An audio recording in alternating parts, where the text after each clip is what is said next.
नमस्कार दोस्तों, the UPSC study official में आपका एक बार फिर से स्वागत है। कल का जो न्यूज़पेपर की कटिंग थी और आज का जो न्यूज़पेपर कटिंग है, इसको देख के आप लोग काफ़ी विचलित हुए होंगे कि ये क्या हो रहा है और ये क्यों हो रहा है। तो कल आप लोग जो परेशान थे, तो कल आप लोग एक ये वाला न्यूज़पेपर कटिंग थी, इसको देख के काफ़ी आप लोग परेशान थे।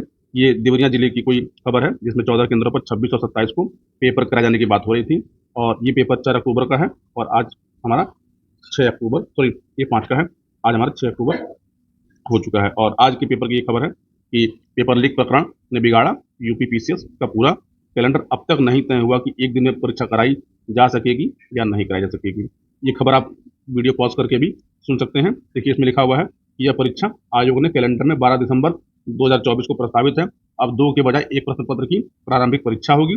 केंद्र निर्धारण के नियम सख्त होने के कारण आयोग को कम से कम 3 सत्रों यानी 1.5 दिन में यह परीक्षा पूरी करानी होगी। देखिए, ये एक एक्सपेक्टेशन है, ऐसा होगा। ऐसे में आरओ या प्रारंभिक परीक्षा की तिथि में भी आयोग को परिवर्तन करना पड़ सकता है। तो महत्वपूर्ण बात क्या है कि आप इसको ये समझ लीजिए कि देखिए, अगर यूपी पीसीएस की जो परीक्षा है, जो 27 अक्टूबर को आयोग ने कहा था कि हम कराएंगे। पहली बात तो ये पेपर 27 अक्टूबर को नहीं हो रहा। मैं अपने वीडियो में ये बात कई बार बोल चुका हूँ, आज ये फिर से बोल रहा हूँ, ये पेपर 27 को नहीं हो रहा, नहीं हो रहा तो नहीं हो रहा। दूसरी महत्वपूर्ण बात कि आयोग को अगर पेपर 2 दिन में कराना होगा, 2 दिन में कराना होगा, तो आप ये समझिए कि आयोग इसके लिए पहले एक नोटिस जारी करेगा। पहले एक नोटिस जारी करेगा कि हम पेपर 2 दिन में करा रहे हैं, चाहे 3 दिन में करा रहे हैं, चाहे वो यूपी पीसीएस का पेपर हो या आरओ एआरओ का पेपर हो। जैसे आपने देखा होगा कि आरओ एआरओ का पेपर, उसने हिंदी का पेपर और जीएस का पेपर दोनों को मर्ज कर दिया और ये पेपर 3 घंटे का हुआ। आयोग ने इसके लिए आपको नोटिस दिया है, लेकिन अब यह पेपर 2 पालियों में होगा कि 3 पालियों में होगा। अगर ये होगा तो आयोग इसके लिए भी आपको एक नोटिस जारी करेगा। बिना नोटिस जारी किए आयोग इसमें कुछ भी नहीं कर सकता। अब बात आते हैं यूपी पीसीएस में। देखिए, यूपी पीसीएस का पेपर एक पाली में ही होना है, एक शिफ्ट में होना है। अगर यूपी पीसीएस के पेपर में कई शिफ्ट में कराना होगा तो आयोग को सिविल सेवा नियमावली 1985 जो है उसमें संशोधन करना होगा। जब तक उसमें संशोधन नहीं कर लेगा तब तक ऐसा कुछ कर नहीं सकता। और 1985 के नियम में जो संशोधन है वो आयोग नहीं, वो सरकार का काम है और सरकार ही उसको कर सकता है। तो आप एकदम निश्चिंत होकर अपनी तैयारी करिए। 27 अक्टूबर को पेपर नहीं हो रहा है। आप पेपर की डेट ये मान के चलिए कि पेपर आपका दिसंबर में हो सकता है, दिसंबर में होगा। दूसरी बात कि पेपर फरवरी में होगा, मार्च में होगा, अप्रैल में होगा। ये सब अभी अफवाह है, इन अफवाहों पर अपना ध्यान मत दीजिए। आप दिसंबर को डेट, यानी मैंने आपको बताया था 24 नवंबर और दिसंबर के जो डेट है, तो आप इन डेटों को अपना कट ऑफ डेट मान के अपनी तैयारी को पूरा कीजिए। दूसरी बात कि आरओ एआरओ का जो पेपर है वो 22 दिसंबर को प्रस्तावित है और आयोग इस पे काम कर रहा है। यह पेपर 22 दिसंबर को ही होगा। अभी इसमें कोई परिवर्तन होने की संभावना नगण्य है, न के बराबर है, क्योंकि आयोग को सरकार ने यह कहा है कि आप केवल केवल गवर्नमेंट कॉलेज ही सेंटर बनाए जाएंगे।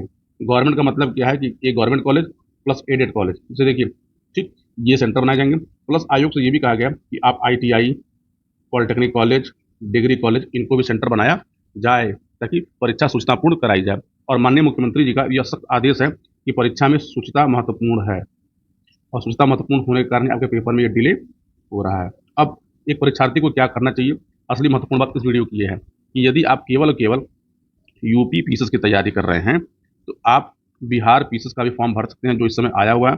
और बिहार में सीटों की संख्या बहुत अधिक है, यानी लगभग लगभग 1965, यानी आप मान के चलिए कि फॉर्म भरते भरते सीटों की संख्या 2200 से 2100 के आसपास हो जाएगी।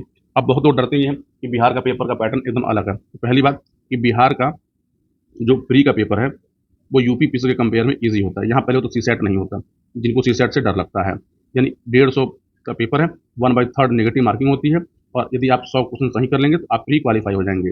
देखिए, यूपी पीसीएस में अगर इसका मेंस का पेपर देखें तो इसमें टोटल 8 पेपर हैं, जिसमें जीएस के 6 पेपर, एक पेपर हिंदी का और एक पेपर आपका ऐसे का है। मतलब यहाँ से ऑप्शनल को रिमूव कर दिया गया, हटा दिया गया है। वहीं बीपीएससी का जो मेंस है वो यूपी के कंपेयर में बहुत ईजी है, क्योंकि यहाँ पे जीएस के केवल 2 पेपर होते हैं, पेपर फर्स्ट और पेपर सेकंड। इनके पेपर फर्स्ट और पेपर सेकंड के लिए आपको यूपी से एक्स्ट्रा कुछ भी नहीं पढ़ना है। यानी आपका जो पेपर नंबर यूपी में GS1, GS2 और GS3 को मिला के इनका GS1 GS2 बनता है। बस एक्स्ट्रा क्या होता है कि इनके GS1 के पेपर में 72 नंबर की स्टैट पूछी जाती है। ये स्टैट बहुत ईजी होती है, बहुत टफ नहीं होती, क्योंकि स्टैट में ये कुल आपसे 4 क्वेश्चन पूछते हैं। इस 4 में से केवल आपको 2 ही सॉल्व करने होते हैं। ठीक, यानी एक पाई चार्ट आता है, एक बार डायग्राम आता है, एक लाइन डायग्राम आता है। इस पे 6-6 क्वेश्चन था, जिसको आसानी से आप 15-20 दिन पढ़ के इसकी तैयारी कर सकते हैं। एक पेपर इनका एसए का होता है जो 300 मार्क्स का होता है और एक पेपर इनका होता है ऑप्शनल का। देखिए, इनके यहाँ जो ऑप्शनल होता है वो एमसीक्यू बेस होता है और ये क्वालिफाइंग है। इसमें कुल 100 क्वेश्चन पूछे जाते हैं। इस 100 में से आपको 40 क्वेश्चन सही करने होते हैं। तो देखिए बीपीएससी का पेपर यूपीपीएससी के कंपेयर में बहुत ईजी है। आपके पास समय है, तैयारी करिए। देखिए आप पहले एक जॉब लीजिए ज़रूरी, क्योंकि ये बेरोजगारी का दौर है। बेरोजगारी के दौर में एक रोजगार का सबसे बड़ा नैतिक धर्म होता है कि वो किसी भी रूप में अपने आप को पहले रोजगार में ले आए या अपने पास एक जॉब जरूर सिक्योर करे। बाकी ये मेरी आपको छोटी मोटी सलाह थी, मानना ना मानना आपके ऊपर है। बाकी मैं जान रहा हूँ इस वीडियो को अपलोड करने के बाद अभी इस पर दुनिया भर के उल्टे सीधे कमेंट आएंगे। कुछ लोग लगेगा सब तुम्हें पता है सब कुछ। देखिए आयोग के पेपर को इतनी बार दे चुका हूँ और आयोग से इतनी बार गुजर चुका हूँ, वो चाहे लोक सेवा आयोग यूपी पीसीएस हो चाहे बीपीएससी हो, कुछ पता है तभी इस वीडियो को बना रहा हूँ। कुछ अच्छा ऐसे बनाने का कोई मतलब नहीं है। दूसरी महत्वपूर्ण बात कि आपको गलत इन्फॉर्मेशन दे के मुझे कोई उसका लाभ नहीं मिलने वाला है, और ना ही मेरी मंशा है कि आपको मैं कोई गलत इन्फॉर्मेशन दूँ। जो मेरे पुराने व्यूवर्स हैं वो जानते हैं कि मेरे द्वारा दी गई सूचनाओं की ऑथेंटिसिटी 99.9% रहती है। बाकी पूरा वीडियो आप लोग देखा। और एक महत्वपूर्ण बात ये और हाँ कि आज दृष्टि जो घटना चक्र की आती है, इस मैगजीन को इस चैनल पे पूरा कराया जाए कि नहीं कराया जाए, एक वीडियो कितनी लेंथ का हो कितनी मिनट का हो, आप सब कमेंट करके जरूर बताइएगा। इस पर आज पहला वीडियो मैं आपको दिन में 12 बजे के आसपास अपलोड करूंगा, लेकिन आप बताइएगा कि इस मैगजीन को कैसे कंप्लीट किया जाए। देखिए इस मैगजीन के बारे में जो महत्वपूर्ण बात यह है कि ये मैगजीन टोटल 232 पेज की है। आपको टोटल 232 पेज नहीं पढ़ने हैं, ठीक। 232 पेज पढ़ने का मतलब क्या, ये मैगजीन कुल 80 से 90 पेज के अंदर कन्वर्ट करके इसको प्रिपेयर किया जा सकता है। और यही 80-90 पेज से आपके क्वेश्चन बनते हैं और वही पेज आपको पढ़ना चाहिए, क्योंकि एक मैगजीन वाला जब मैगजीन को लिख रहा होता है तो उसमें उसने बहुत सारी सूचनाएं वो डालता होता है। लेकिन परीक्षा के उद्देश्य से कौन सी सूचना महत्वपूर्ण है और कौन सी महत्वपूर्ण नहीं है, ये एक परीक्षार्थी को जानना चाहिए, तभी करंट अफेयर को अच्छे से प्रिपेयर किया जा सकता है। आप इसके बारे में अपना कमेंट बताइएगा कि इसको किया जाए और कितनी देर का वीडियो बनाया जाए, कैसे किया जाए। आपके सुझावों का मुझे इंतजार रहेगा, और जैसे आपको सुझाव मिलेंगे मैं 12 बजे के आसपास इसका पहला वीडियो आज रिलीज कर दूंगा। बाकी आपके जो सुझाव है उसको कल की वीडियो परसों की वीडियो में भी, और ये वीडियो कंटिन्यू आएंगे, आप इस पर अपना सुझाव जरूर दीजिएगा, मुझे इंतजार रहेगा। पूरा वीडियो देखने के लिए बहुत बहुत धन्यवाद। मिलते हैं अगले वीडियो में, तब तक के लिए आप सब अपना ख्याल रख के तैयारी करते रहें।